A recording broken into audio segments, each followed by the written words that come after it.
Coucou Missa. Salut JC. Comment ça va? Ça va très bien et toi? Bah écoute, moi je suis ravi d'être là, dans la tanière des Louves, Ouais. sur le terrain des Louves, sur ton terrain. Donc parce qu'ici en fait on a une belle maison, puis on a une belle maison qui sait recevoir. Ouais. Donc je te propose quand même avant de démarrer cette interview, parce qu'on a des super bénévoles qui font plein de choses. Cette année on a une nouvelle carte, on sait recevoir les gens. Fais-moi un petit choix dans tout ça. Alors, t'es plus soft toi hein? Oui, soft, hein. Soft là. Chaud, froid? Noir. Petite boisson soft. Petite boisson froid. soft? Ouais, une petite boisson froide. Bah, un petit peu d'eau, Voilà, ça fait du bien à tout le monde, un petit peu d'eau. Ouais, dans les beaux verres de nos partenaires, c'est ça qui va être important. Grand en plus. Et par contre, est-ce que tu n'aurais pas faim là par contre? Bah un petit peu. Qu'est-ce qui te ferait plaisir? Je crois que t'as des sandwichs qui ont l'air pas mal là. Un petit sandwich au poulet? On y va. On va demander à nos bénévoles, on va demander à l'équipe bénévole, on va demander à l'équipe qui effectivement est en cuisine derrière et qui vous reçoit en plus à chaque match, qui reçoit tout le monde à chaque match. Ils nous font des sandwichs, des bons sandwichs. Ouais. Et il n'y en a plus pour nous à la fin des matchs. Il y a tout qui part. C'est vrai qu'en général, après, à la fin du match, on a plus grand chose. Donc allez, 2 sandwichs, vas-y, on va appeler notre super mascotte. Yeah. Bonjour mascotte. Salut Luna, ça va? Allez, 2 sandwichs s'il te plaît, 2 sandwichs à la dinde. S'il te plaît. Contente d'être là? Ouais. Contente d'être à Noisy? Franchement, très contente d'être là. Ouais. Les gens sont vraiment super, que ce soit dans les bureaux, au bord des terrains, les entraîneurs, le staff, les bénévoles, qu'on n'oublie pas évidemment. Que tu connais bien d'ailleurs les bénévoles.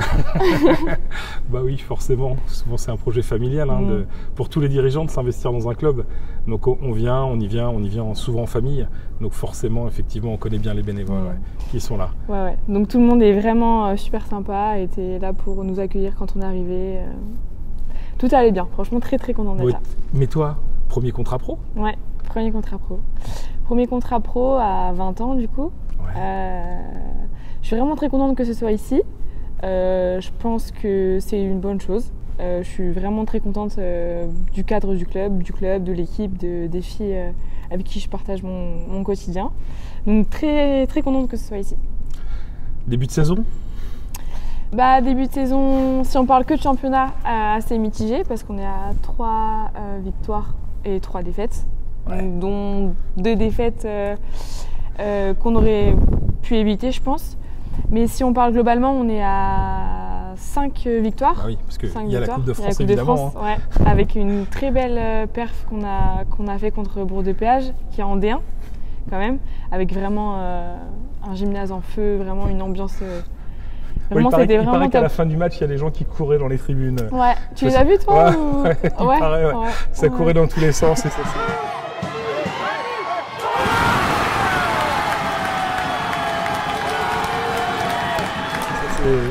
il y avait beaucoup d'émotions, beaucoup de joie ce soir-là. Ouais. Donc, bah, tu vois, quand je faisais le feedback juste après le match, je me suis dit, est-ce que c'est pas un des meilleurs moments pour l'instant de ma jeune carrière sportive? Vraiment, c'était une émotion vraiment top. En plus, partager avec tout le monde, vraiment, on sentait le public qui nous a poussés dans les derniers instants, donc vraiment trop chouette. Je me suis posé la même question que toi. J'en avais pas vécu des beaux moments intenses comme celui-ci. Il n'y en a pas eu tant que ça et il restera, même si c'est pas le meilleur, en tout cas il n'est pas loin d'être comme toi, d'avoir dans ma jeune carrière de président, d'avoir pareil cette intensité, d'avoir eu cette émotion absolument incroyable. On a aussi le championnat, donc le championnat ça reprend bientôt là. Ouais, ça reprend le 3 décembre ici au Clos contre Le Havre, donc une équipe qui a aussi le statut VAP comme nous. Donc ça va être un adversaire direct, ça va être encore une fois un match compliqué de toute façon. Cette année, tous les matchs seront compliqués. On l'a vu, c'est le problème de cette densité de jeu au niveau de la D2, c'est que si on ne met pas les bons ingrédients et si on ne se donne pas à 110% ou à 120%, que tu sois 5e au championnat ou dernière, en fait, tout le monde peut battre tout le monde peut perdre contre tout le monde. Donc en fait, chaque journée, c'est imposer, mettre ce qu'il faut pour qu'il y ait la victoire, quoi. Mettre les bons ingrédients, et quand on parle d'ingrédients, en même temps, c'est pas mal. Je crois que Luna... merci Luna. Waouh, génial cette louve. Merci Luna.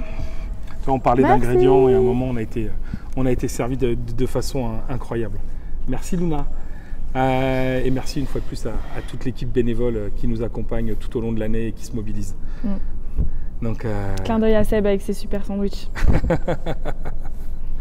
Donc, allez, si tu veux commencer. Allez, hein. Bon app. Bon app, ouais, bien sûr. On va pouvoir. Ils sont bons, hein. Comme d'hab, très bon. On va se régaler, il n'y a pas de souci. Donc en enchaînement, effectivement, ça me permet de rebondir sur le fait que nos bénévoles toujours ont une double vie parce qu'ils sont bénévoles au club, ils viennent, ils sont dirigeants, ils se mobilisent et tous, ils ont en général tous un travail à côté, ils ont tous une vie bien intense et que c'est toujours difficile de venir et de se mobiliser, mais ils le font toujours avec beaucoup de cœur et beaucoup d'envie et ça c'est très agréable. Bah, tu dis ils le font, mais toi aussi, non? Tu travailles à côté, tu es que président, explique-nous un peu. Ah non, moi je ne suis pas que président. En même temps, j'ai la chance de diriger une ONG, une organisation non gouvernementale, donc, qui travaille en fait dans le cadre de l'enfance vulnérable, de l'enfance des rues sur Madagascar. Donc depuis maintenant 17 ans. Donc on travaille dans cet environnement. Ouais, moi c'est ce que je fais au quotidien. Et tu y vas régulièrement Oui, ouais, j'ai la chance de descendre plusieurs fois par an pour coordonner en fait les équipes et les programmes sur place avec nos équipes locales.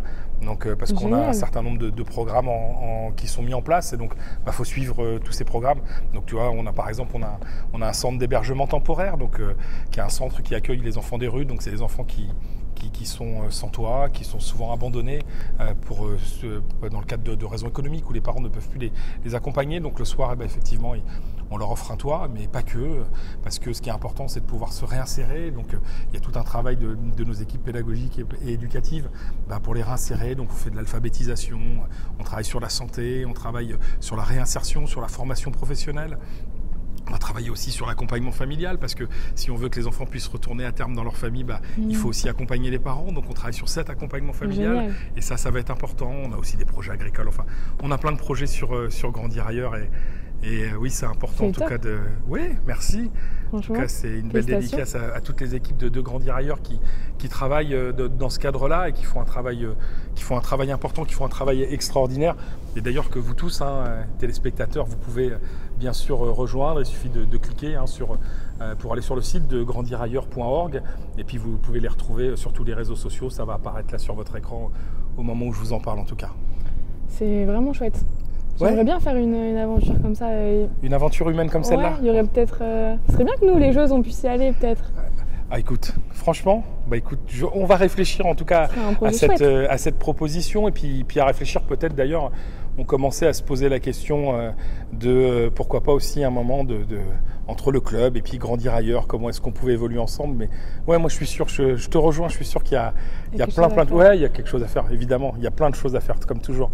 Mais à partir du moment, et je pense que c'est le point commun entre le club et Grandir ailleurs, et c'est ça qui va être important, c'est que il y a une âme, il y a des valeurs qui sont fortes, il y a des valeurs fortes qui sont portées en tout cas par les gens qui accompagnent aussi bien le projet du club que le projet de Grandir ailleurs. Il y a des gens qui ont des belles personnalités qui ont envie de se battre et donc forcément il y a quelque chose à faire et il y a quelque chose à envisager. Donc on va réfléchir à tout ça, Meïssa, avec grand plaisir.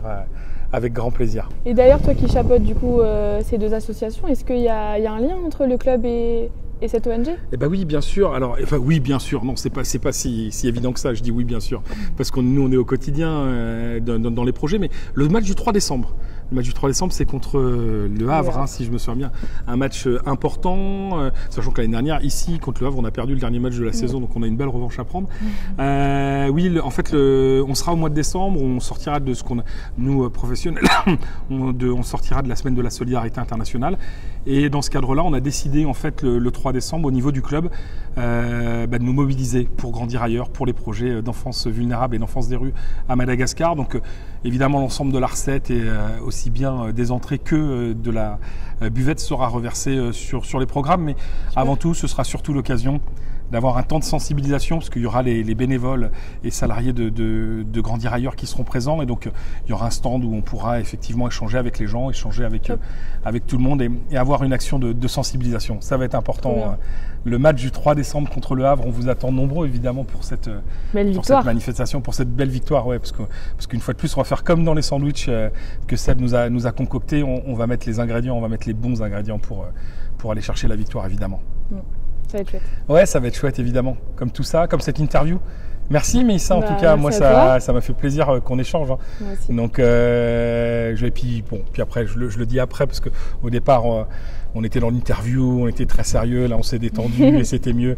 Moi je suis ravi de t'avoir parce qu'en plus, au-delà à un moment de t'avoir comme joueuse au sein du club, on a aussi des relations amicales et j'étais trop content, très content que tu viennes jouer parce que j'aime la joueuse que tu es, mais j'aime aussi la personne que tu es, les belles valeurs que tu représentes et ça me fait plaisir de t'accueillir ici au club. C'est gentil. Donc voilà. Merci Meissa en tout cas pour cette belle interview. Merci. Merci pour ce temps passé ensemble. Ouais. Merci à tous. À très bientôt. À bientôt. Et le 3 décembre, on n'oublie pas. Hein. Ah oui, le 3 décembre. Merci. Au Ciao, revoir. ciao.